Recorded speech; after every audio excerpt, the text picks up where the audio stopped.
Cuma kameraku burung sekali.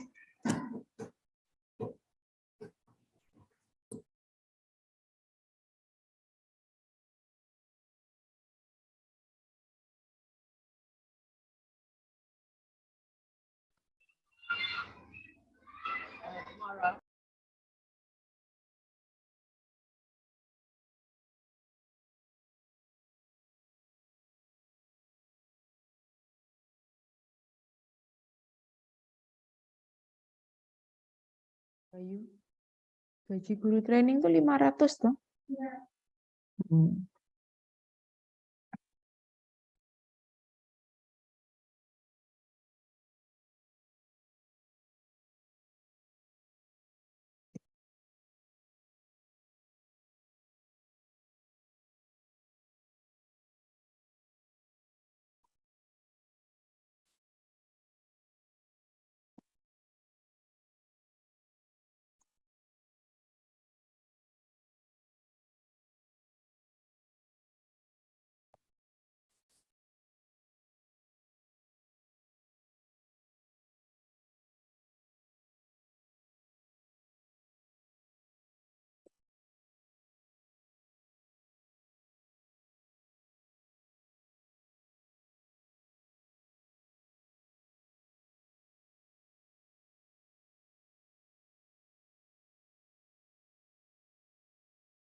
Bahannya.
Dek Nila telepon.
Bismillahirrahmanirrahim. Assalamualaikum warahmatullahi wabarakatuh, everyone.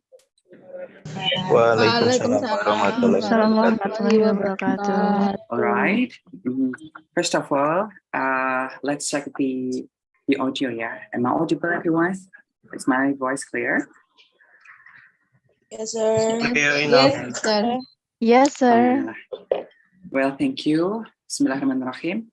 Welcome everyone to the monthly workshop with EMAS, English Massive.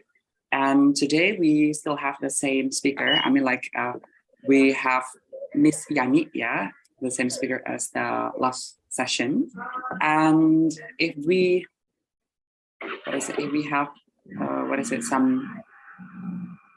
some session previously, I mean, like we've got some session with Miss Yannik previously.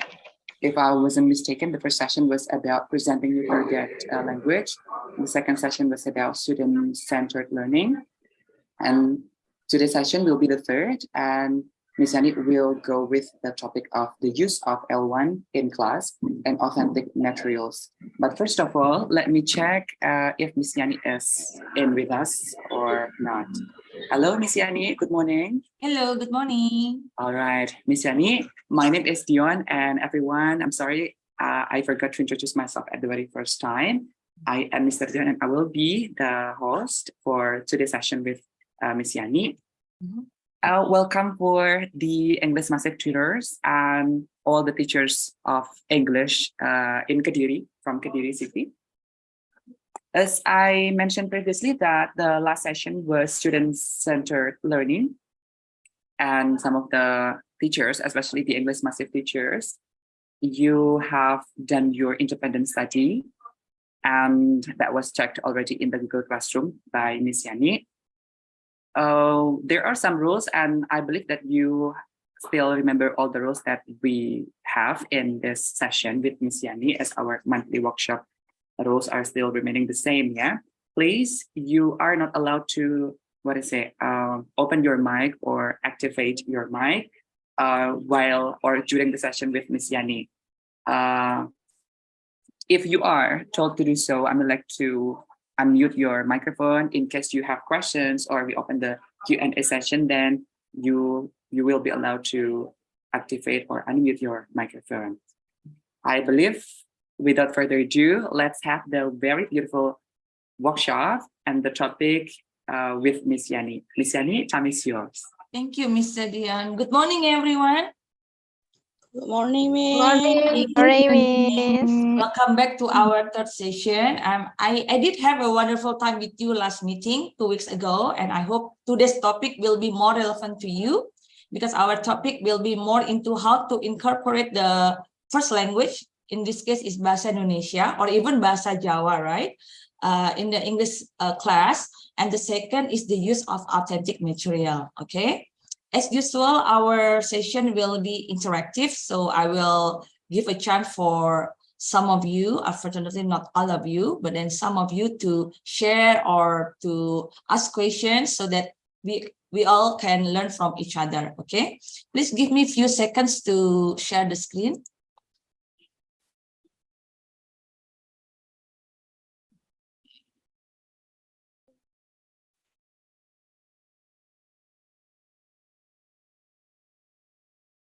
Okay, so our topic today is the use of L1. Over here refers to the language that becomes the first language of your students. Can be Bahasa Indonesia or even Bahasa Jawa because the context is in Kediri. And as I know, in Kediri, people are using Bahasa Jawa, right? And then we're going to talk about something that I think everyone is familiar, the authentic materials. So first of all, I would like to, I think you know like where I stand in terms of the use of L1 in the classroom.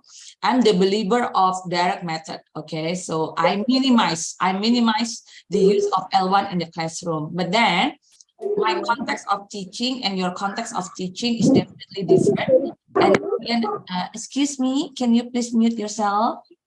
Thank you. The context that I have might be very different from your context, so that I cannot force you to use my belief. But then my own belief is that I use direct method and I use very minimum first language in the classroom or even zero in the classroom, because I believe if they don't get the exposure, they won't learn. But then the use of English in the classroom is not just you are talking a lot, that's not the case, but then more into you are choosing the right language, and then you are choosing the context and the topic in order to make sure that the students understand. So that it's not the mindset of using English, full English in the English class is not forcing the kids, no matter they understand or not, but then it should be well prepped. So what you say and then the word choices should be well prepped. But then I see that the context of every school is different. That one, I think we need to address the use of L1 so that we can align the misunderstanding and everything so that we can use the English in a maximum way, okay? Okay, so our discussion point of the day is first, the reflection on the use of L1 in English class. And the second, we are going to discuss when the use of L1 is useful or helpful for your class. And then we come up with some topics of incorporating the first language. After that, we are going to move on to the next topic. We are going to focus on the authentic materials, what, why, and how. And then we are going to explore sources of authentic materials. I believe most of you have been using this, right? The authentic material. And then some tips of making use of the authentic materials. Authentic materials can be very useful for us and can be also very tricky for us to use. Okay. Okay, so I would like to give you a chance to read first. I think 1 or 2 minutes to read the statements. And I think I would like to hear from some of the participants what they think about these 7 statements that is stated on the screen. Okay. Let's read together silently, and then I'll give you a chance for several participants to share their opinions, okay?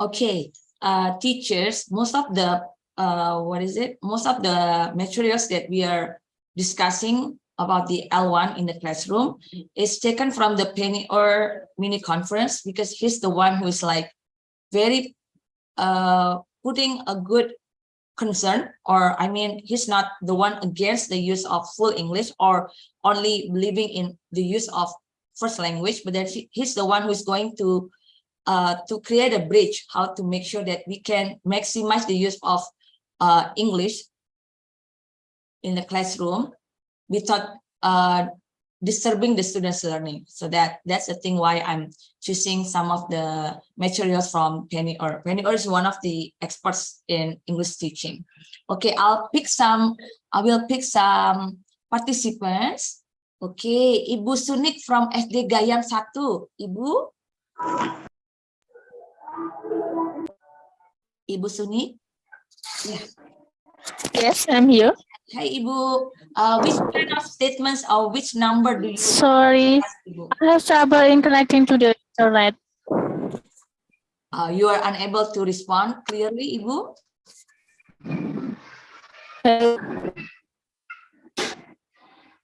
Oh, it's okay then, Ibu. Maybe you can type your response in the chat and I can. Sorry, I cannot listen your voice. Oh, Mr. Dion, can you listen to my voice clearly? Yes, very clear, Oh, Miss okay. Yannik. Mhm. Okay, Ibu I Suni.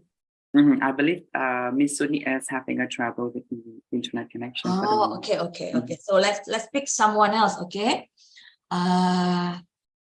Ibu Meda Rosiana, Miss Meda Rosiana, are you there?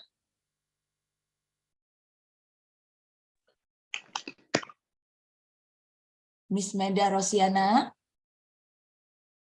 Oh, maybe he's going somewhere. Let's see the other participant, okay?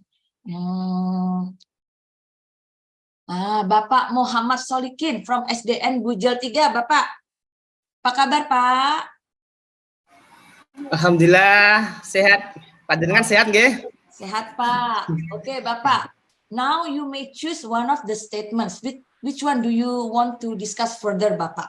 You may choose number 1 to 7. Which one would you like to choose? Yes, thank you very much for your time. I want to choose number 4. Okay. Okay, why do you think number 4? Is it true or false, Bapak? What do you think? True, I think. Why do you think it's true for you? Do you also do that in the classroom, Bapak? Yes, I usually use the translate language for especially in Indonesia and Java to combine English in learning process. Okay, so you are the one who is giving the translation, or you elicit from the students, like you give clue, or you just give them the translation, Bapak? I just give the clue, and then the student can guess what is the meaning of this, and then the student can combine about the knowledge that the student know. Okay, so you elicit from the students when it is needed, right? Instead of just giving them the translation. Thank you, Bapak. Okay, let's pick. Yeah, welcome. No problem. Ibu Dwi Mauludiah, SD Islam Al-Falih. Are you there, Ibu? Ibu Dwi?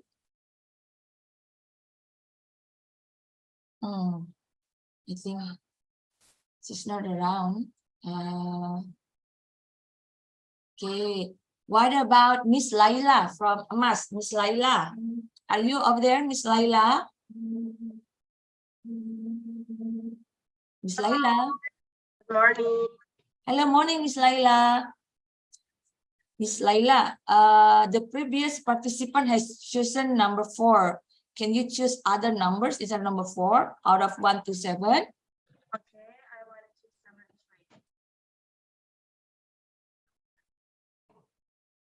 Can you hear my voice, Miss? Which number would you like to discuss further, Miss Laila?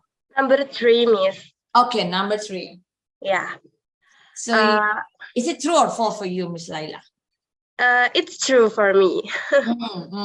So you try to avoid translating new words. Yes. You only use translation only as a last resort. Okay. Yes, of course. In what kind of situation you think that's the last resort, Miss Laila?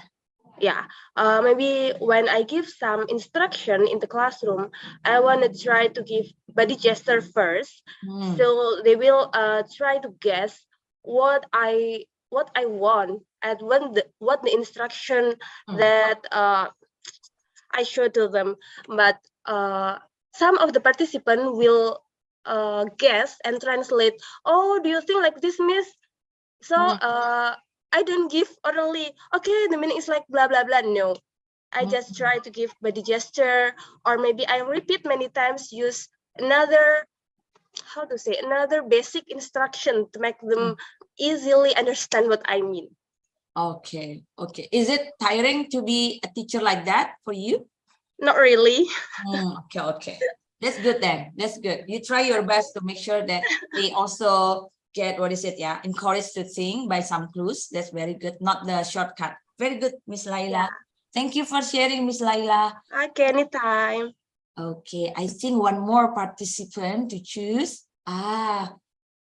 Miss Rima. Miss Rima. Number 3 and 4 have been chosen. Maybe you can choose number 1, 2, 5, 6, and 7. Which one would you like to discuss further, Miss Rima? Okay, I would like to choose number 1, Miss Yannik. Okay. Number 1, I try to avoid true. True. Oh, so you use full English all the time, Miss Laila? Yes, especially in my young adult class in elementary level, because almost of them able to speak English fluently. Ya, lumayan lah. Okay, okay, okay. What about the class that is very challenging to use English? Do you have a class like that also at the moment? Yes. In EMAS, in a week there are 2 meetings. So one meeting I try to use full English.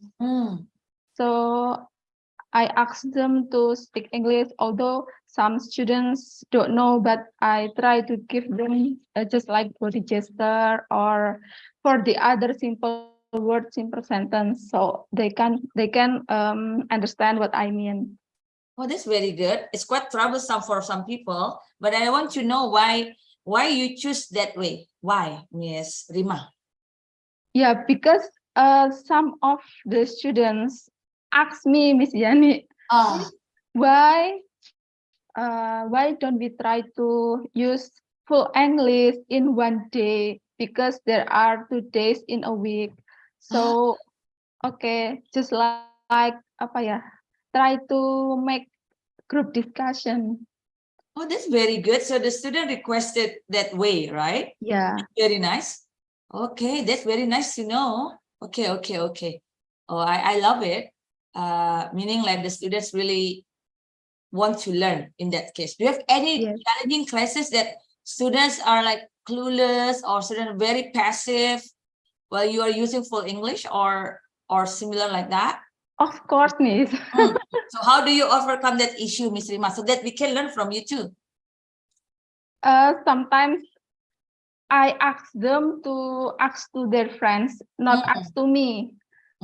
So they can learn to their friends. So they can learn. learn. The students can motivate each other.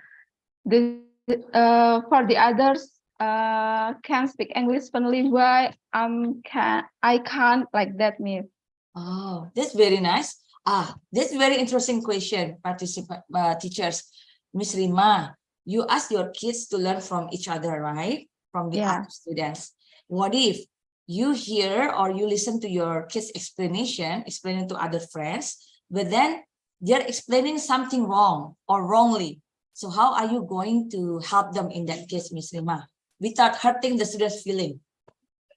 This is my young adult class, Miss. Not kids, not like even the young adult, right?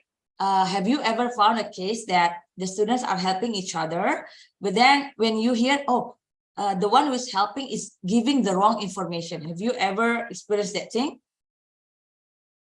I will give the explanation more. Just like approach. I give approach first to the student who give a wrong explanation. You try to After clarify. this, I will explain to the class, all of the class, like that.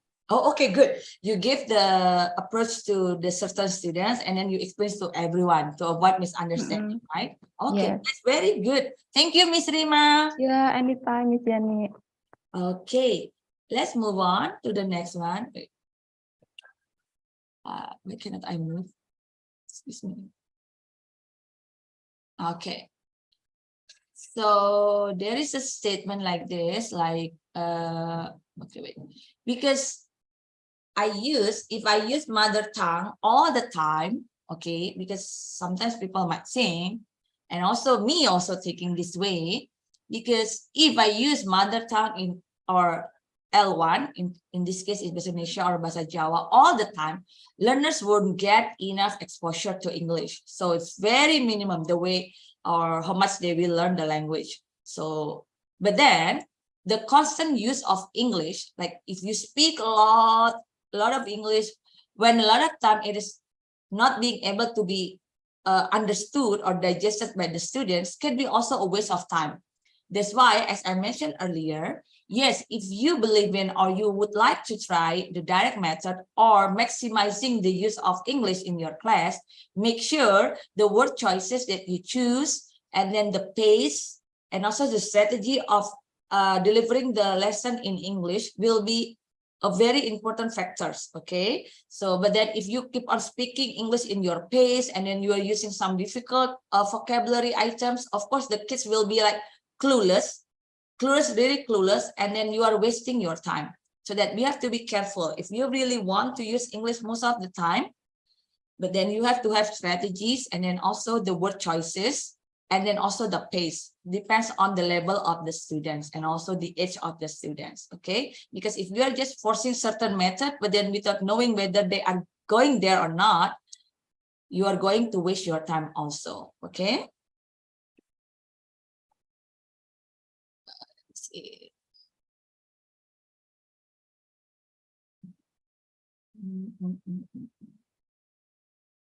Okay, so when does the use of the first language, L1, or the mother tongue language is helpful for the kids, okay? So first, it's going to be helpful because you are going to save the time, okay? So sometimes you can use it for explaining the vocabulary meaning of certain words, and then some grammatical explanation, because sometimes the grammar, the context is different from Bahasa Indonesia and also English, and also some instruction. For example, there's complicated steps of doing something, then you can also use the use of EL, the L1, okay? Or also, you can also give clarification, the use of L1. When you see the students are making mistakes again and again and errors, you can use the first language to give the clarification. Or if you think everyone is confused, everyone got misunderstanding towards certain things or certain activities, in this theory, you are allowed to use the first language. It's okay, but then you have to know you don't carry forward for using the L1 all the time in your class. And then some people said it's also okay to use the testing vocabulary and also grammar testing so that you know how far the students understand. And also sometimes the kids need you can use some games or you can give them motivation, you create some fun activities in your own first language, okay? So that language would not be very stressful, because please understand not everyone has the exposure of the language. That's why language can be, the new foreign language can be very stressful for the kids. Usually the youngest kids will take it like lightly, but then the adults will take it more seriously because they have got the pride.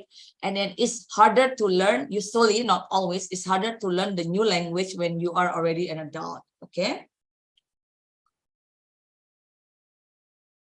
Okay, so there are several tips of using this L1. So you would like to minimize the use of L1, but then not all the time. You know that your kids will be clueless, not knowing what to do if you use the full English. So you can teach them the second language or the foreign language with the chunk first, interactive chunk, every other lesson, and insist of using it thereafter. What does it mean? So for example, you start by asking the students several expressions. For example, like this. This is some of the interactive language for the students to understand. They're quite simple, some instructional things that you can use, but then you have to be consistent of using it. So for today, if you are using the experiment, are you ready? Or you would like this, you raise your hand and you show your hands like this. And then next meeting or the second, third meeting, you have to use that same expression so that there will be consistency. So for today, you use three new interactive language, like, okay, I will use the word like, let's read page 2 together, for example, and then raise your hand, or even how to ask permission to go to the restroom. So 3 things, and then for the whole day, you are going to enforce those 3 things, these 3 language interaction statements. But then later on the second or the third and so on, students should always use those expressions. That's one simple thing that you can do. If you see that the students are very clueless, or you cannot force them to be using the direct method, first you start small. Small steps will make big steps, okay? Or that's the thing that you are giving to the kids so that they can understand what to do. This one is other things. This is the interactive language for the students to be able to say. So if there is a situation, they would like to know the translation of certain language, or they want to know how to pronounce certain words, you can tell them, oh, if you want to know that, you can say, how do you say certain words, for example, or what's the meaning of certain word? Or if they hear you saying something they don't understand, this statement, very simple phrases, you can ask them to say, please say it again, and ask them to repeat. And then the whole session, when students have the same cases, when they need to use those phrases or the statement, they can use the same one. And then on the next meeting onwards, you are going to use that again and again, and you add some more interactive language. This way is very, very effective. Why? Because sometimes what you need in learning language, the key is confidence. Feel like when you can say, please say it again, and then you know what, sometimes at home they're going to practice by themselves, please say it again, please say it again, and then there's like something to boost their confidence that they can do it, so that they feel like more confident to try or to take the risk to say other things in the classroom. Okay. Bapak Muhammad Solikin, what's the name of your student over there? Can I say hi to them, Bapak? Your students. Hey, what's your name? Hello. Hello. I'm Hello. so sorry because No problem. Hello. What's your name? hi. What's your Hello. name? Hello. Hello. What's your name? May I know your name? What's the Your name? name?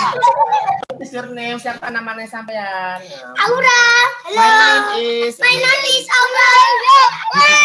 yeah. What? Sorry, ma'am. I am so sorry because the time is take a rest, my student. No, oh, separate time. What grade are they, Bapak? What grade are they, Pak Muhammad Solikin? What grade are they? What grade are they? Hi, what grade are you now? What grade are you? The second grade. Oh, Second grade. Yeah, second grade. Okay, nice to meet you, everyone. Thank you, Bapak. Nice to meet you too. Okay. Pangapunten, I am so sorry, ma'am. No problem. No problem. Okay. Oh, I love it. Like, oh, I adore teachers who can be very patient, surrounded by the students. Apparently, Pak Muhammad Solikin school is having their break time. That's why the kids are. I think you are loved by the students, right, Bapak? Because they are coming. Okay. So we have some students learning with us today. Teachers. Oh, they are very excited. Oh, I wish I could meet them. Okay, so we move on. So the key is that you start small. You start from the interactive language, quite short, but then be consistent of using it.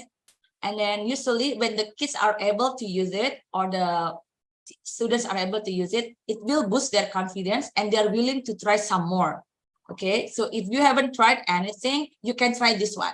So this one is one of the effective ways of incorporating the L1 in the classroom.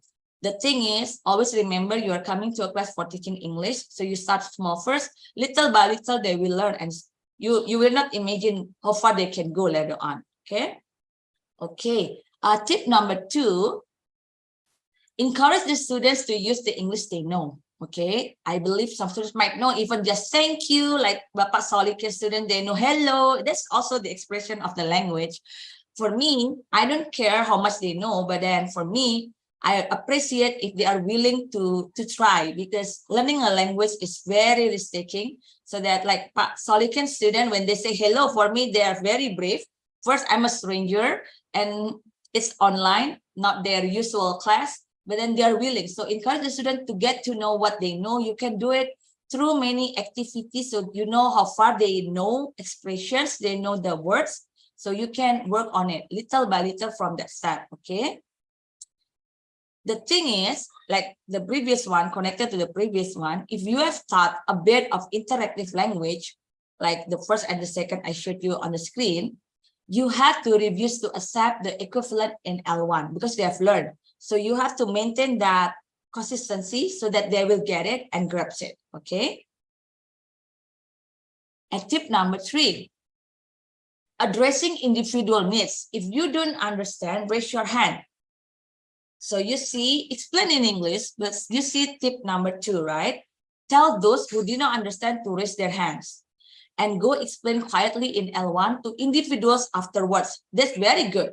If somebody doesn't understand and you want to minimize the use of Bahasa Indonesia, you can help, but you can come to the student, certain student who raise their hand, and you can explain in Bahasa Indonesia or Bahasa Jawa. It's also okay. Okay, so you address that individually before you come up to the group. Okay. Tip number 4, when putting the class into groups to interact in English, don't expect them to speak only English. Okay, this is the believer of the how to incorporate L1 in the classroom. Definitely not, it's not related to direct method. The direct method is a different way, but then we can learn, okay, because every class is different and sometimes we can try different method. Okay, when putting the class into groups to interact in English, don't expect them to speak only English. Yeah, of course, you want them to speak in English. That's what you want. But then, at least you can lower a little bit your expectation, make it reasonable. You expect them to speak at least half of the time. Okay, you cannot just force them to use full English, but then you don't give them like a space for them. Otherwise, they are not going to talk because they are afraid, they don't know what to say. They are afraid to make mistakes. So that you can start small. You can start asking them, okay, you can use it 50-50, L1 and also the target language, okay? Okay, I would like to ask several participants. I want to know, any one of you implemented the use of L1 in your class because you think that's necessary for you to implement that thing? Any one of the, maybe you can raise your hand so that we can hear from you your stories, maybe.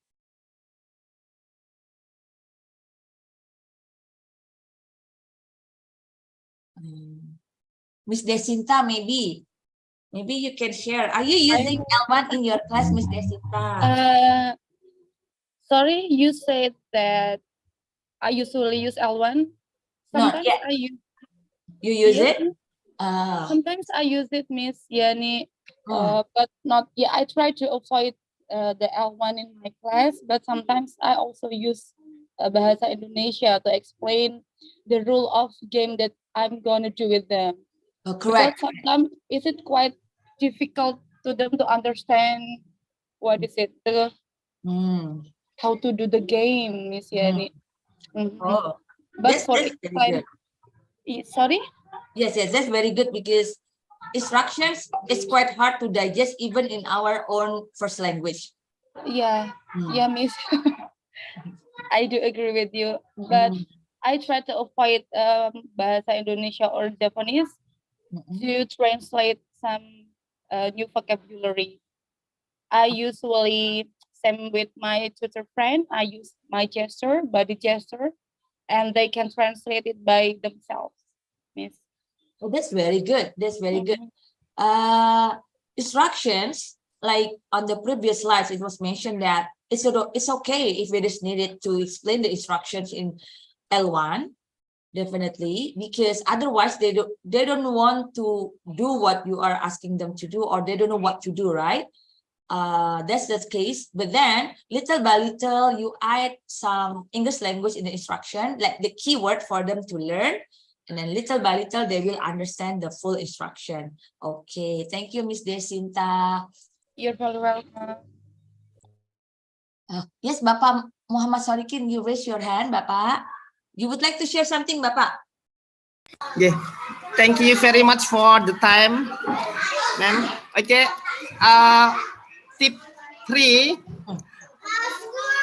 about the student.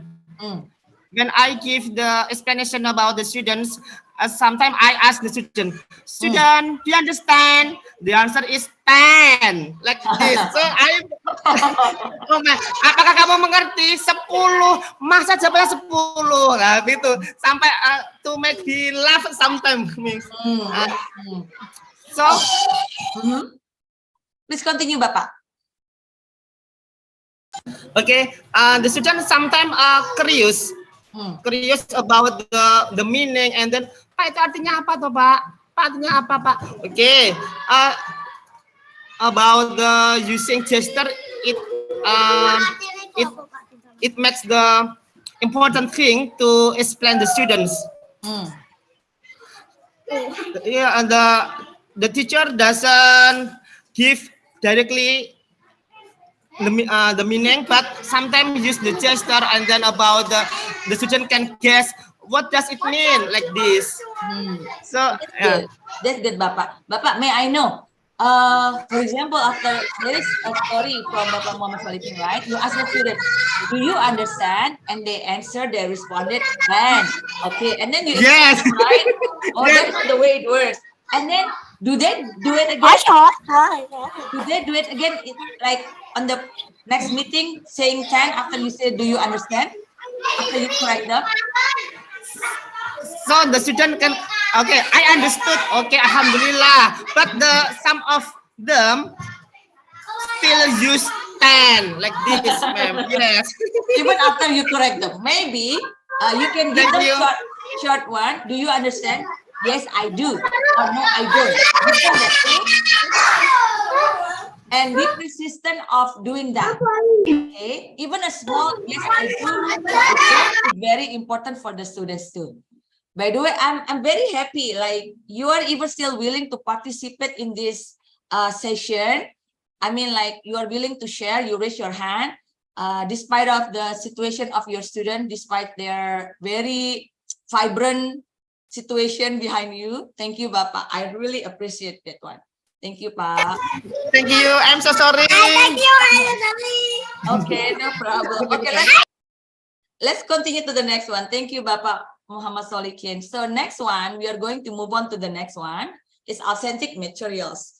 I would like to know how you define authentic materials. Let me pick some. Give me a few minutes, okay, to pick.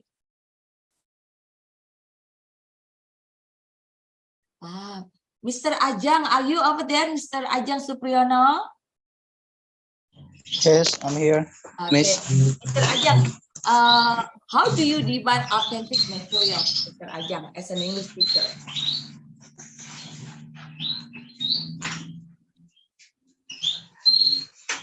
Okay, wait for a minute, Miss. No problem. Take your time.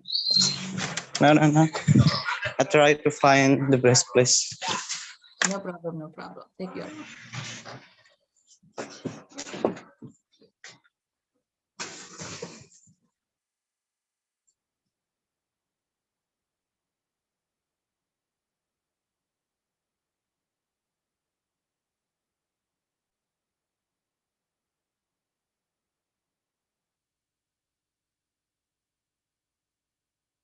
Let's Okay. Mr. Ajang. Okay, Mr. Ajang. What is the question last time? How do I have to set Yeah. the authentic material? Yes. How do you define it? For you, what is that authentic material?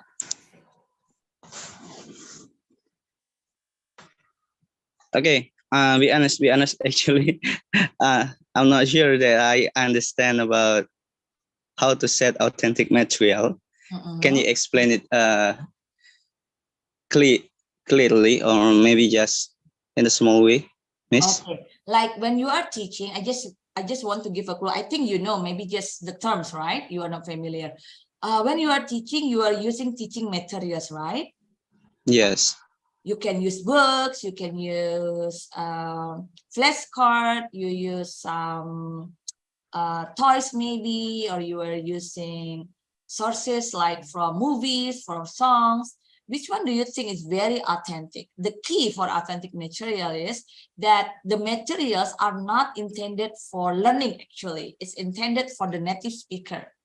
So what is that? Have you ever used any kind of authentic materials while you are teaching, Mr. Ajang? Yeah. What I usually actually I give some flashcard. Okay. When I taught them. Okay. Maybe about ABC, or we call it spelling. Okay. I give them some of flashcard, and when I say A, and then I let them to choose a flashcard. So when they have chosen a flashcard, I try to ask them to mention what can you mention in English start from A, maybe apple. Okay, can you spell apple? APPLE, apple. Just that. Okay, that's very good. You are using flashcard for learning, right? So you make it. You are the one who make it for the learning, correct? Yes, I make it. Do you think that one is included in the authentic material, Mr. Ajang? What do you think? Pardon, Miss? Is that the authentic material? Yeah, is it included? Yes, correct. What do you think? It's okay. We are learning now. I think so. Maybe just what 50%. Okay. Thank you, Mr. Ajang. Okay. Yes, Miss. I'm so sorry. No problem. Let's find other participants to share also. Mr. Ajang has shared his experience of using flashcard. Let's see. Miss Sania, are you over there, Miss Sania?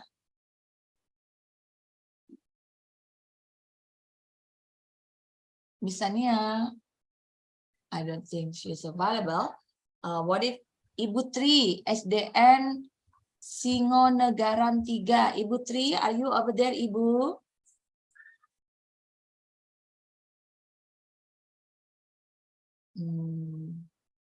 Okay, then let's... Yes, Miss. Oh, yes, Ibu Tri. Yeah. What kind of teaching materials do you use in the classroom, Ibu? Pardon, can you repeat again? Okay, I'll repeat. Ibu, previously Mr. Ajang mentioned that he used flashcard for teaching ABC. What about you? Are you using any materials when you are teaching your students? Sometimes I use flashcard too, but for the student first grade or second grade, and sometimes using text from the flashcard too. Text from the textbook? I cut it from like XL, what the English learning webs.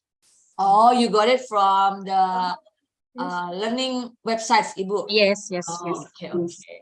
Do you think you are using authentic material, Ibu, while you are using those two? I'm not sure. You're not sure. Okay, so we are going to learn about this today. Okay, thank you, Ibu. Miss Mai Wulandari. Oh, okay, Miss Sania. Okay. Yes, Miss. Miss Wulandari. Oh, before I go to Miss May, Yes, Miss. I would like to inform the admin that there's a participant here, Bapak Lucky Yoga Febrianto. He has issue with the sound. Maybe you can help, okay? Yes, Miss May, what kind of materials are you using in your class, Miss May? Okay, may I share my experiences, Miss? Sure, sure. Actually, there's for teenagers, young adult or adult classes. So I try to combine the visual, like no, not visual. Yeah, visual. I try to combine short video, short stories in my class just to make sure my participant understand about the main of the material. For example, for this meeting, we'll discuss related to object in the house, and then after I ask my participant to observe some objects in their house or maybe around them, I ask them to watching short stories that are consist of objects around us. After they watch the video, I ask them to sit in pairs or make a small group and give them time to discuss to get the some of questions, or maybe to get some of objects from the video, and then I ask them to share their result. And the last sessions, sometimes I give them a list of new vocab to make them more to make sure they understand what they get from the learning and that day. Or okay. You are using a video, right?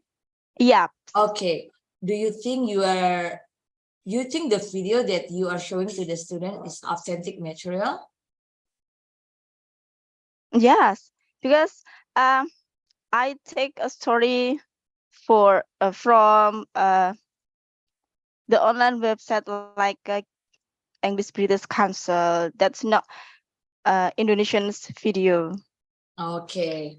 Do you think the video is created, which is created by British Council, is intended for the native speaker of English or the English learner, Miss May? Pardon, Miss? Do you think the video you used, you said that it was created by British Council, right?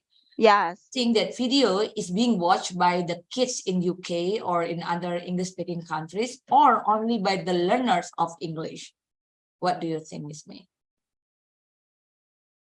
I think it's for everyone who wants to learn about English.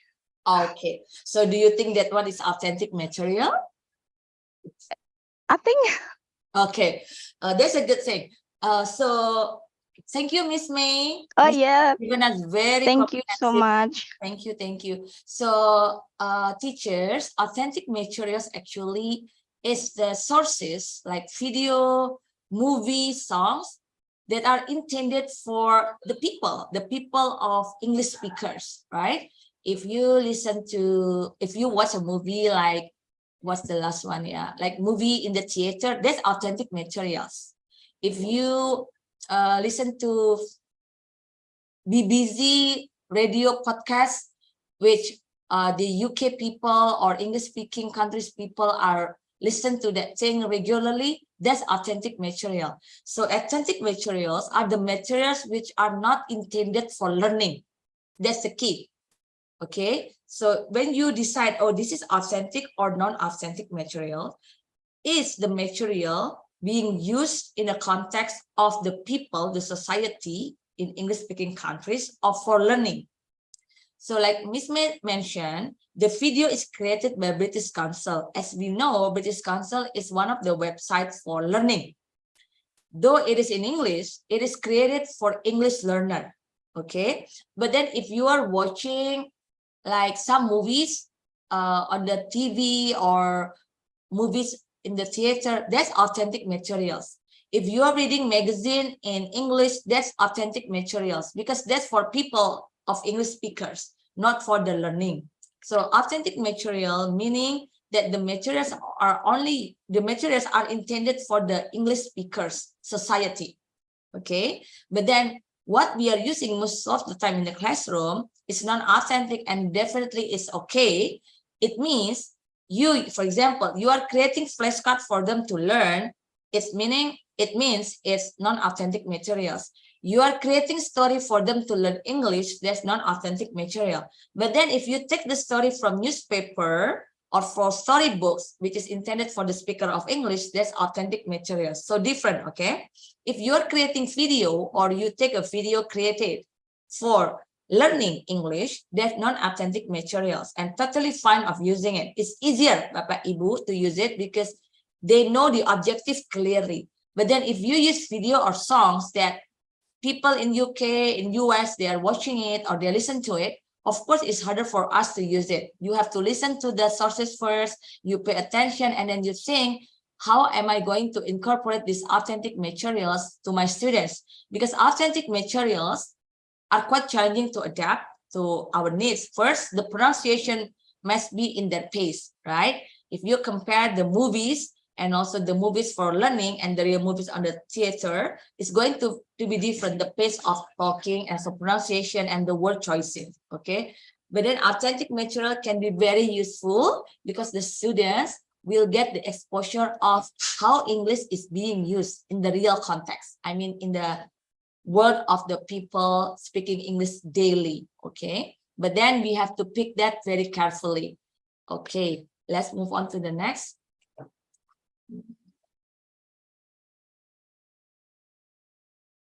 So this is the detailed info, I think.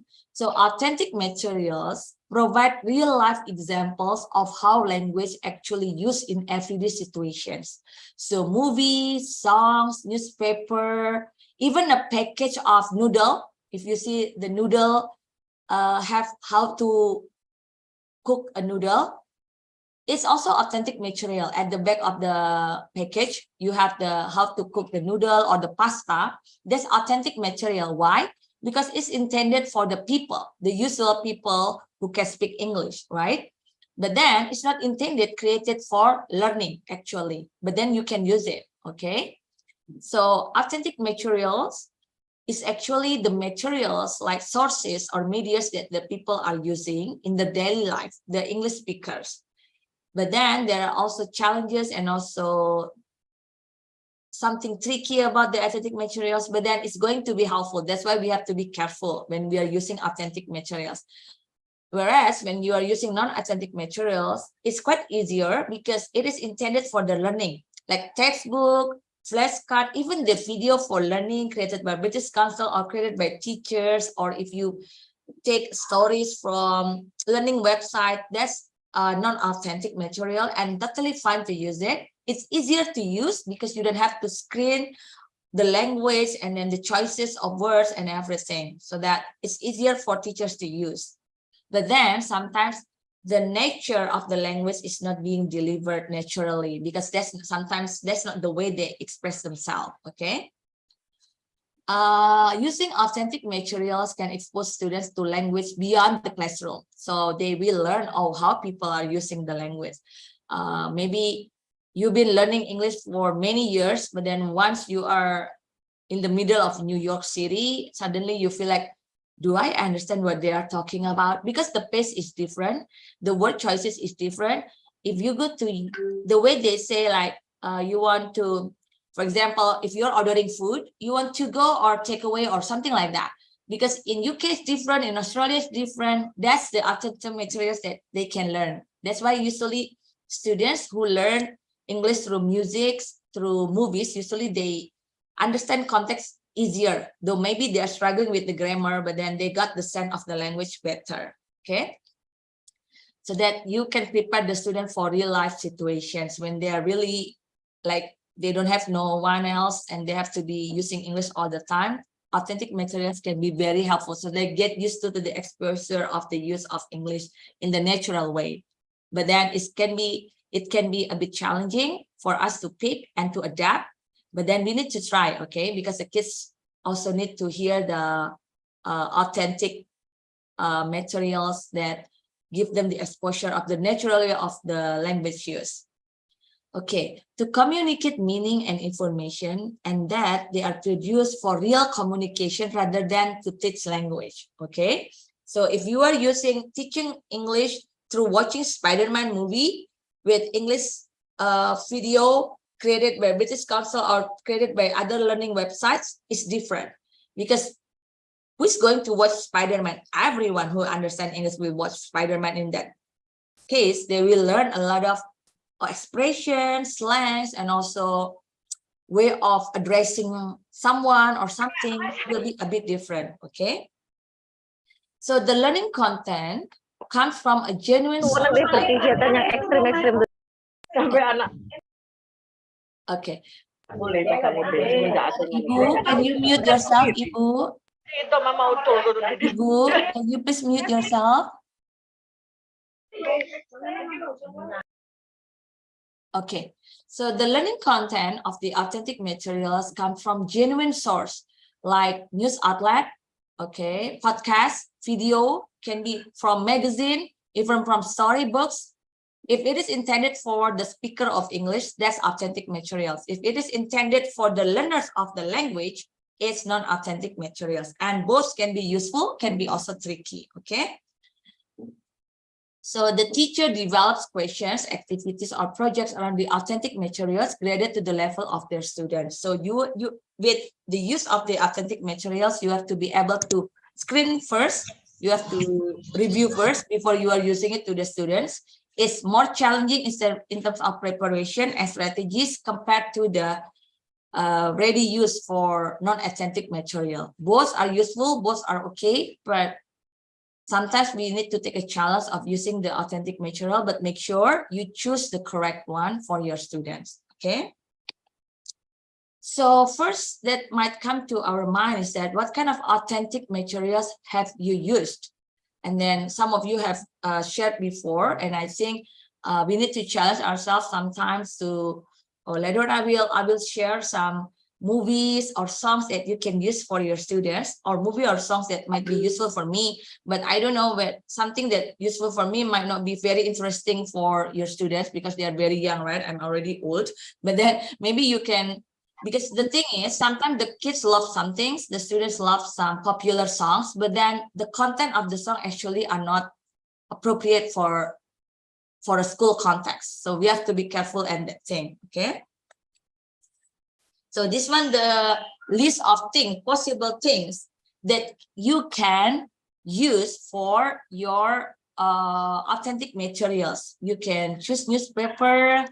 If it is so hard, you can use the online newspaper. They have some. I will share later on possible things because you cannot subscribe newspaper, right? The hard copy one in Indonesia. I will share some newspaper that provide the free online sources. Maybe you can use it for your adult students. And also magazine, also comics, Bapak Ibu, comics can be counted as authentic materials. And you know what? Authentic materials is quite hard to understand, okay? Not just the English learner, also some students in US who are learning English. At that time, I was teaching Bahasa Indonesia, and the students already advanced, very good in Bahasa Indonesia, that American student. But then when I give them comic, they're clueless. Why? Because the joke is different. Comic is another level. Because the joke of the comic is different. They don't understand why it's funny for certain people and then why they're using this expression.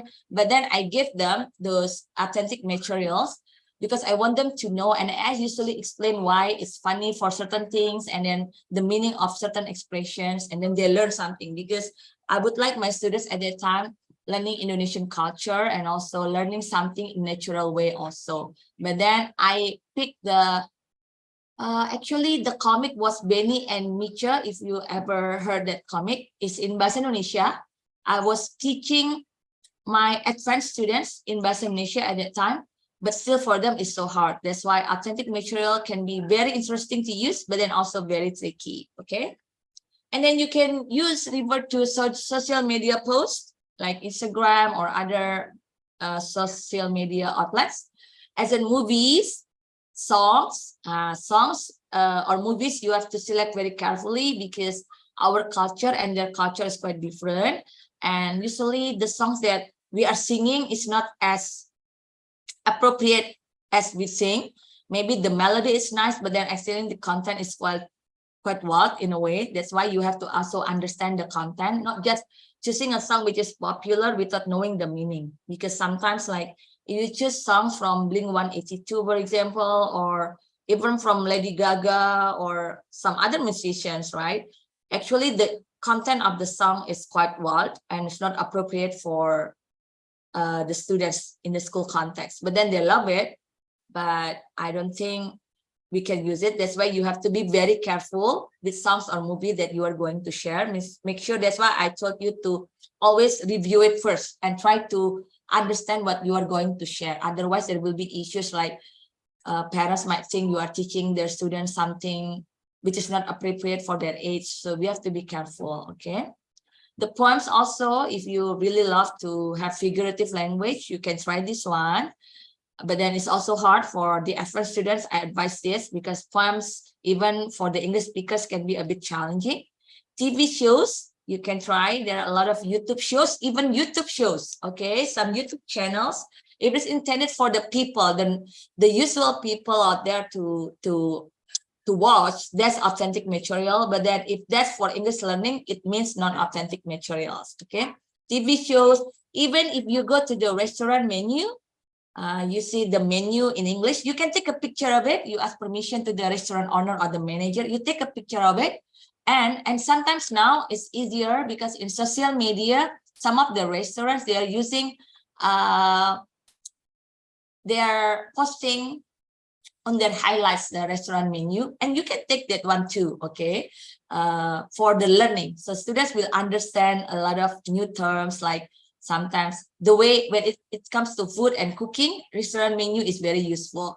But then if you are creating a restaurant menu in the end for your learning, it means that restaurant menu not in the restaurant, it means that the restaurant menu that you are showing to the student is non-authentic, and that's totally fine. But then if you want to take a little bit risk and you want to use some language which is not quite familiar for the kids, you can go to the restaurant menu, and it's not easy for you to take. You just follow several good restaurants and they have some menu in English. Then you can download that one and show it to your students. And voila, you have the the authentic material in your class, okay? And even noodle packaging, as I mentioned, Indomie packaging is not intended for learning, okay? Indomie is not intended for learning. It's for the people who buy the food, and then they see that the target market might be some people who can speak English. That's why they put translation, and you can use it also for authentic materials. For teaching procedural text, you can use Indomie or other pasta. Usually they have it at the back, so that's the authentic material that they can use. Or if you are creating your own packaging for your kids to learn, that's not authentic, but then it's totally fine also, okay? So if you're learning about qualification, about applying a job, there's a lot. In the past, we learned from the newspaper, right? Not many people are subscribing to newspaper anymore, but now job vacancy is uploaded online and you can get it easily and you can use it for them. Usually you can learn about adjective, you can learn about some expression for job effort. So you can use the authentic material. So all of these some of this authentic material, you can create it for your student. In the end of your mind, this is for learning. But then if you take it, the key is that if the material is intended for the people who's not learning English, that's authentic material. But then if the material is made or created for the people to learn English, that's not authentic material. Then that both of them are totally okay. But then once again, you have to be very careful in choosing the appropriate authentic material for your students, okay? Okay, So we come up to the next one, the possible challenges Bapak Ibu. First, authentic material is sometimes too hard to digest and understand. Sometimes, okay? You can try, get a comic book and try to understand. Though you've been learning English for many years, sometimes you don't understand. Why are they laughing? Or some movies, why is it so funny in US, but then I don't understand? The same thing. The US students, when they learn Bahasa Indonesia, also they are like that. Why is it so funny in Indonesia? You know what? In Benny and Nietzsche, in the comic, there are people coming to the movie theater with very thick jacket, like it's winter. And it's quite funny for them, but for us, it's not funny. Because for them, it's funny, why should you wear jacket? Because the movie theater is not that cold, because they get used to the cold situation. But then over here, Bapak Ibu, over here, for us, it's normal because, movie theater is very cold because we are in a tropical country. So something funny, something acceptable, it's quite hard to digest sometimes. And make sure you, the thing is, as an English teacher, we have to know that we are not only teaching the language or the structure, we also need to teach the culture. In order to be able to teach or to transfer those knowledge to the students, make sure we are the one who enrich ourselves with the culture and the knowledge of the culture, okay? And many slangs, definitely in the movie, in the books, and also in the any natural way of using English. Even if you learn Bahasa Indonesia, that's why sometimes you are laughing on the way people are speaking Bahasa Indonesia, like bule Bahasa Indonesia is different from Indonesian Bahasa Indonesia, right? It's like the intonation is different, the expression is very formal, the same thing with us learning Bahasa English. So there's something, because they are not familiar with the slangs, the natural way of joking and everything like that. And also the context is different. If you are watching movies, sometimes you see like, they said, like you see from the window, it's quite bright outside, but then they said, let's have dinner. And then you are wondering why they have dinner when it is not dark yet, why it's still like in the afternoon. The context is that during the summer, in that four-season country, the darkness come at 9 or 10 p.m. So 6 is very bright as it is in 3 or 4 p.m. That's why we think, oh, do the Western people eat really early? Actually, no, because they live in the four-season country, and usually in the summer, their daylight is longer. So that's the thing that we also need to understand. Oh, that's why when you watch in the movie, 7 o'clock is very bright and they're having dinner. Yeah, because their 7 o'clock is very bright, like 3 or 4 p.m. our time. So it's quite different. Okay, the fourth one is appropriateness. We have discussed this to make sure you are choosing the right and the appropriate in terms of the culture, in terms of the language use, in terms of the picture or videos, because sometimes when it is intended not for learning, their culture, what is appropriate for them is not appropriate for us. Okay, so we have to be very careful. And you need to prepare, meaning you need to review. You need to know when are you going to use this. And do I need to watch the whole video or only 10 minutes of the video? So it needs preparation, okay? And then I think this is the last one. Let me see, okay. Some tips for the teachers. First, you need to select the right one so that what you want for your learning or what your objectives will be achieved. Make sure appropriate is always the keyword in choosing the authentic materials. And then try to think of some teaching steps. Later on, I will share some ideas of using the authentic material. Maybe you can also find it very useful, because I myself find those teaching steps very useful for my own class. So I will share it with you. I will share some sources of authentic material that you can teach for your kids later on, and also some good websites with teach you how to use authentic materials in your class, and then you try to review and adjust to your own needs, okay? And make sure you always align your lesson objectives with the material used, okay? Okay, now I think it's we have around 20 minutes left, or 10 minutes left, or 20 minutes, I think. Let's have a discussion from you, because I want to hear from you. As now, I would like you to reflect, not as a teacher, but as an English learner, okay, as a language learner. Ibu Rohmania, are you over there, Ibu? Ibu Rahma?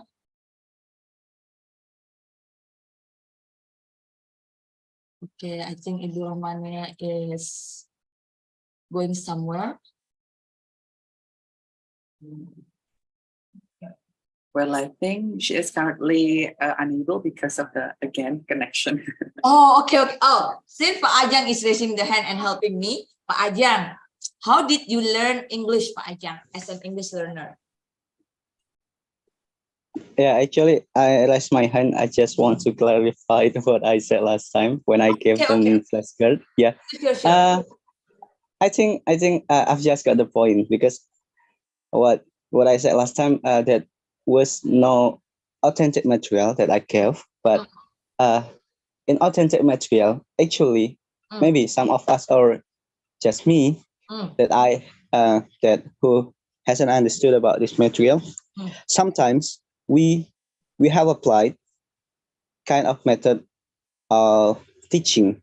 We have applied this, but sometimes we do know that's authentic material. Okay, I just want to discuss if last time that was not authentic material, and it's like when I give my student, like I give them the topic about new concept. Maybe some of you ever know the topic is about private conversation. So in listening section, I try to give them this topic, because the student can take the value that we are forbidden to start making private conversation in public. So my question is it authentic material? I think so. Yeah, is it intended for people, usual people, or for English learner, Pak Ajang? Okay. If it is for the people, like even just simple as Indomie packaging, is it for the people who buys Indomie or for my English class students or English students?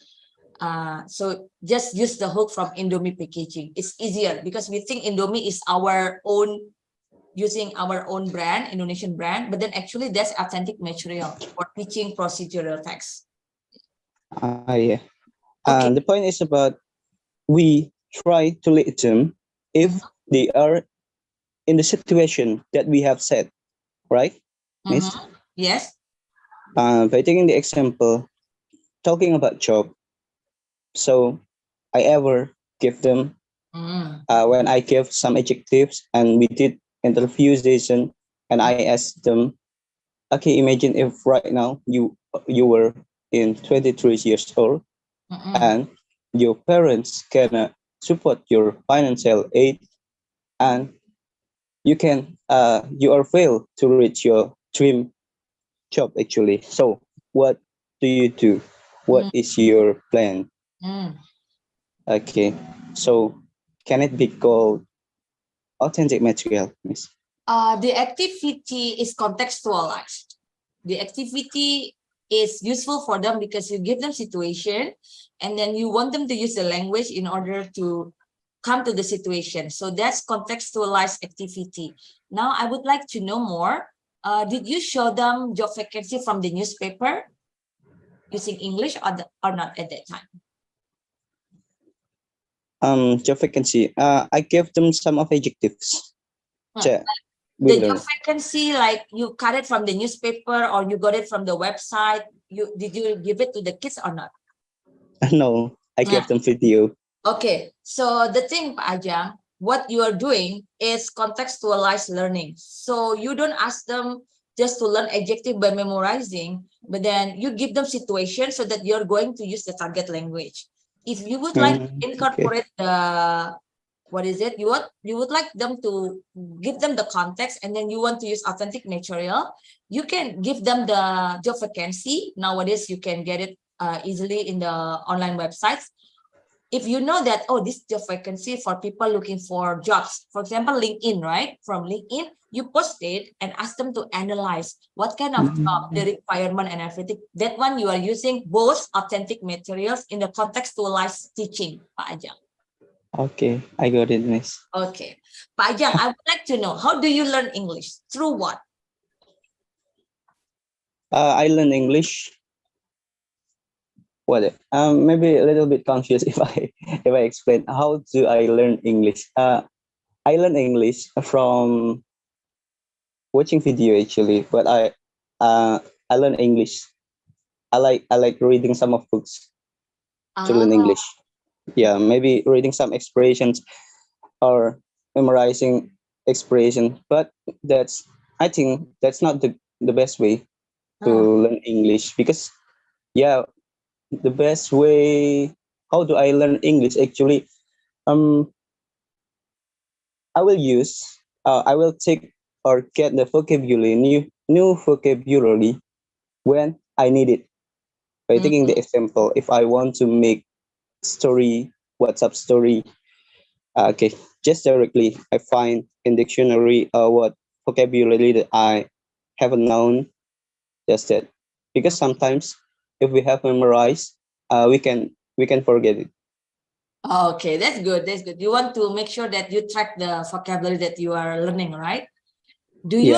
What do you like to listen or to watch, Pak Ajang? English sources. Any favorite songs or band? At that time, actually, I tried to improve myself to watch BBC News. Okay. Pak Ajang, my question, BBC News, is that authentic materials or non-authentic materials? I think authentic material. Who's watching the BBC News? Who's watching? It is intended for whom? For the people, the people in UK, right? The people who understand English. So that's authentic. And maybe you can suggest some students some good videos that is useful, and you have screen first, because sometimes they will get more than that they can get in the classroom. So actually you yourself as an English learner, you are learning through authentic materials. I think sometimes you don't realize it, right? Even Indomie packaging is the easiest one. Job vacancy in LinkedIn or in the newspaper, that's all authentic materials. So that's the thing that I think sometimes we don't realize, oh, that's what we call authentic, that's the term, but actually we are using it, right? So maybe you can incorporate more authentic materials, because based on your own experience, you learn a lot from the authentic materials. So you can inspire your students to learn more about English in a more natural way. Thank you, Pak Ajang. Thank you, Ma'am Yannik, for the discussion time. Okay, no problem. Miss Leah, it's your time. Would you like to share something? Okay, thank you for the time given, Miss Yannik. So I would like to share my experience to learn English. When I was at elementary school, I learned English through the book and also the dictionary. So at that time, I don't know why, but I like to translate all of the part in my textbook by using the dictionary. And I do realize that now I realize that that is not a good way to learn, because at that time, yeah, I can understand the vocabulary, but when I want to talk or to speak something, I cannot produce anything. Yeah, I just know about the meaning. And since on senior high school, my teacher taught me using the movie. So at that time, I started to watch the movie and also to learn English through the reading some of the English book like that. And yeah, at that time, I also try to find some, like when I buy some snacks, I try to check behind the packaging, and I try to find about the English. At that time, I don't know about the single meaning of each word, each vocabulary. I just know the context. So also it is boiling by blah blah blah. So I think that is all. It is we should boil first, or kita harus merebusnya dulu, like that. So I do not really know about the single single meaning of the vocabulary, but yes, I just understand the context. That is the way how I learn English. Okay, and the context usually in the packaging, the context and also the picture, right? Usually they put Yeah, pictures, that's right. So they can connect. That's the way. And I would like to give a comment a little bit, like your habit of translating what you learn from the textbooks. I don't want to call it, or we don't want to call it as good or bad, because if it is helpful for you and you learn from that, that's not something bad. But I think now we can call sometimes the way of learning in the past, maybe sometimes it's not effective, right? Because sometimes you know the grammar, you know the word, but you do not know how to use it. But never think that what you are learning before is something bad or good, but more into the effective or not effective. But then it's good if you can reflect to yourself. That's why I ask the participants to reflect, oh, how did I learn English? Me, myself, I love to learn English through my parents' karaoke time. They love a lot of country music, and all of them are in English. And realize it or not, I learned a lot of grammar use through the songs that I listened to when I was a little. And also some expressions. Nowadays, you know what? Why some kids are very good at using expressions. If they get used to watching Barney, without them going to English class, they can speak English very well because they understand. Because Barney is not for English lesson. Barney is for everyone. The Sesame Street, Barney. But then most of them, they don't know grammar. They don't know simple present tense. They don't know, even the English speaker, they don't know simple present tense or something like that if they are not teachers, but they know the context. So I think a good balance. So if you are teaching your students, maybe you can play video. I will list down some videos that I find very useful for my students to learn and easy for you to also adapt, and it's quite safe for you to use in the classroom. Later on, maybe you can use some of the authentic materials also in your class. Thank you, Miss Leah. Thank you, Miss Yannik. Is it all or any additional questions? No? Okay. Let me check the time first. Okay, we still have 6 minutes. I would like to hear from more participants. Miss Leah and Mr. Ajang have shared their experiences, and they have been very effective on their own way of learning English. And I think that's very interesting. Let's listen from the other teachers, okay, so that we can learn also from them. Miss Hermine from SDN Jagalan. Miss Hermine, are you there? Miss Hermine? Maybe they have issue with the connection or they cannot respond. Okay, let's see. Ibu Agustin. Ibu Agustin, are you at school at the moment? Yes, Miss. Thank you for turning on your camera so I can see your beautiful face. Okay, Ibu Agustin. Ibu Agustin, how do you learn English, Ibu Agustin? If you recall your memory as a young child when you are learning English, how did you learn English, Ibu Agustin? Okay. For the first, I'm not interested in English at all. But my favorite movie at that time is India. Oh, India. So you can speak India at the moment, Ibu? No, but I like the song, and when I watch the songs, there is the title. What is it? Subtitle in English. Oh, okay. Okay, so Indian in English, right? So you're very good at both, right? Yes, and also the dancing. Based on that, I try to write on my notebook about the word, and then I looking for the meanings from that. So I get a lot of vocabulary from that. Oh, that's very interesting. I love it. What did you get, Ibu, from that Indian movies? The vocabulary or expression that you still remember up to now? I don't remember. I don't remember, Miss Yannik. But from that, I feel interesting. Oh, English is good, and I try to move to the English song. Oh, any favorite English song, Miss? My uncle likes to play, what is it? Mika learns to learn. Oh, MLTR. Okay. Oh, yeah. Just like by listening that, I try to find the meaning, and I enjoy the song. And yes, through that song. Yes, I interest in English, inspired by songs actually. Okay, actually, Michael Surak is a ballad one, right? And it's quite safe if I review their lyrics, quite safe for us to use in the classroom. And you can listen to their pronunciation and expression very clearly. So actually, Michael Surak can be used as the authentic material to learn grammar and expression. Maybe you can try to, maybe your students will be clueless, who is this? It's not in our era, right? Because they are with Ariana Grande, with Rihanna. But then maybe you can get to know their era too. But Michael Surak, Backstreet Boys are very easy to understand. And I learned, you know what, Ibu? I even learned about noun clause. Noun clause. That's very complicated grammar, right? Through Backstreet Boys. Yes, that's a very good idea, Miss Yani.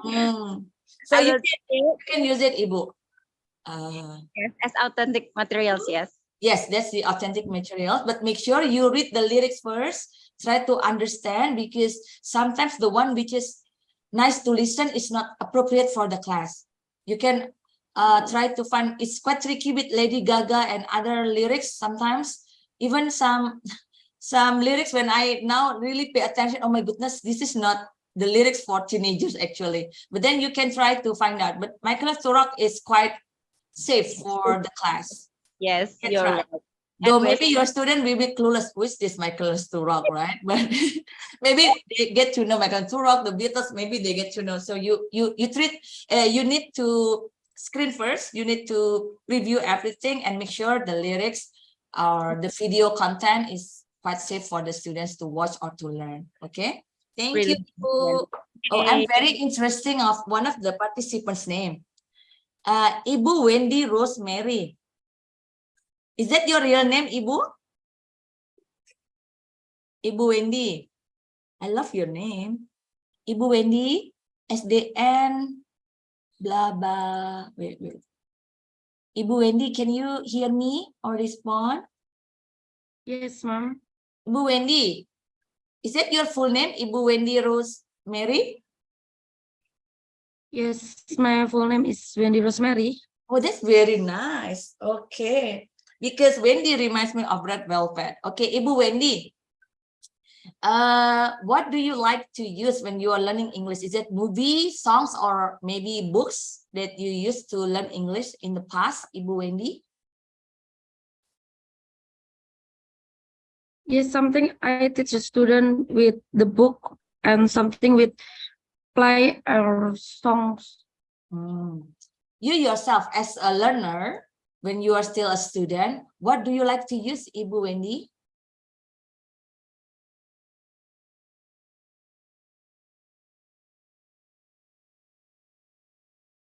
Okay, Ibu Wendy has trouble with the connection. Let's go to the last one before we end the session. Bapak Hari Anggara, Bapak Hari is busy talking to someone else. Pak Hari, where are you, Pak Hari? Pak Hari is going somewhere else. Okay. Last but not least, Ibu Iin Lupna, Miss Iin. Can you share any favorite things that you do in learning English in the past, Miss Iin, as a student? Miss Iin? Miss Yannik, sorry, wait.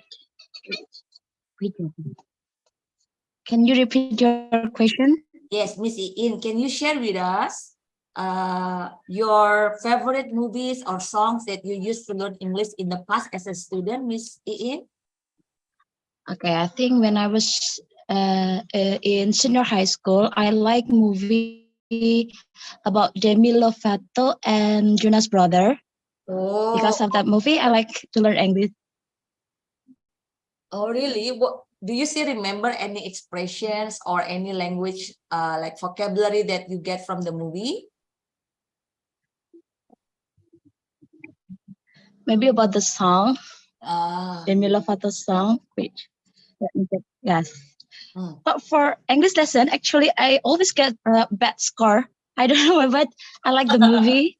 Oh, And why do you think you got yes, the score when you can understand the authentic material? Why? okay, maybe because when English lesson, sometimes it's a difference. Yes, it's about grammatical, and Yes. then sometimes the student ask the student to read a text or a big text and then answer the question. So sometimes I'm boring, maybe that's why That's it's very hard for me. interesting. That's you get bored, or maybe you don't understand how the teacher is teaching, or how many factors. Miss Iin, do you think, okay, if you got all of the grammar tests in the classroom, all 100 or 90, but then you cannot understand the song for Demi Lovato, do you think you are a successful learners of language?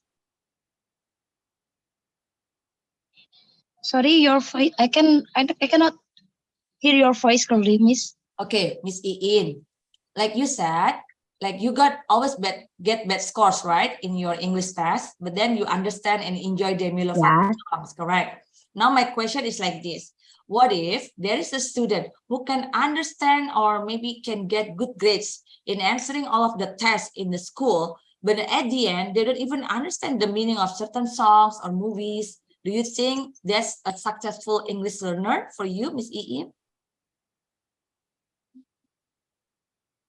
For me, I think yes, because the function or why we learn English is how we can communicate, right? So it will be different with English lesson at school. When we can enjoy the movie or song and we can understand the meaning. Isn't that we the can say that purpose of learning language? they are learning. Miss Iin, if you learn how to cook. Yes, Miss Yannik. Miss Iin, if you get 90 for all of your tests, but then you cannot understand the meaning of conversation, the meaning of songs, do you think you are successful English learner?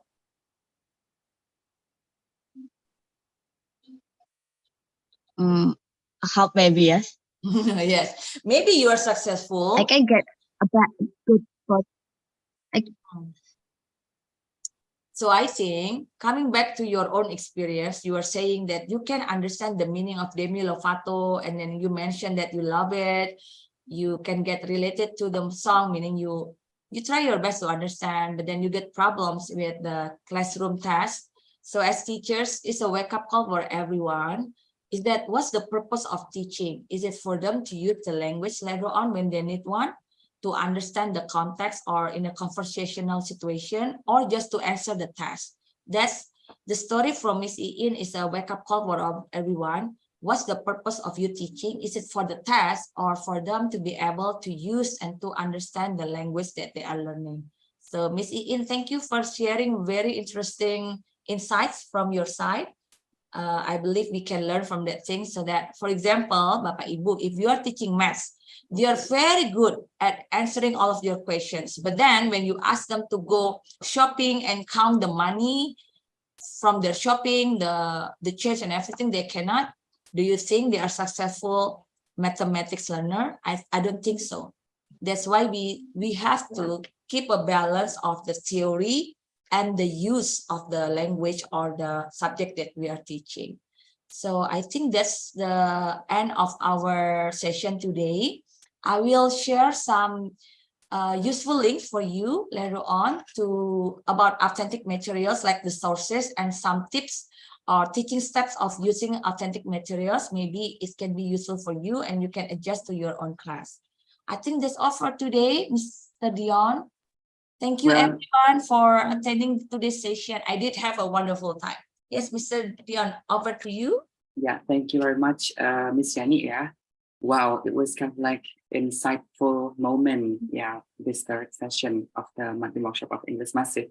Well, teachers, I would like to highlight some points that we've got from the session with Miss Yannik. The very first thing that we have to remember is that use a consistent interactive language repetition during the class, and then encouraging the students to use the English they know, and then addressing individual needs. And do not expect students to use 100% English when setting the students in groups, yeah, and expect at least half of the time. And then we have a lot of knowledge and the authentic materials. Before, we just understand that we use this and that, but after this session, now we know and we understand really well that authentic materials are like this and like that. Yeah, we have some challenges, and Ms. Yannik has already given us some examples for the materials. Also, Ms. Yannik will, share later on in the Google Classroom. And there were also some tips, yeah, to select the materials to be more appropriate, and then to have the teaching steps, and we have to align the lesson objectives when setting the class. All right. So everyone, actually, I got a message from the admin to set your camera on so that we can have the very best screenshots of the moment. Yeah, to share later to all teachers and anywhere we share. Yeah. So the admin, I will give the time for the admin to take the screenshot. Thank Okay, you. let's take. Thank you, Mr. Dion. Okay, let's get for the first slide. Are you ready, everyone? Okay. The first. Okay, the next slide.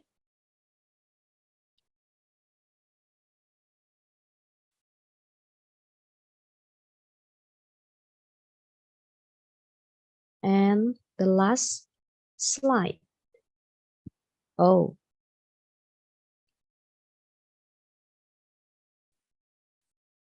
Thank you, Mr. Dion. Over to you. Thank you very much. Once again, thank you very much for Ms. Yannik. Thank you for all teachers. And let's end the session today. We're starting Alhamdulillah together. Alhamdulillah.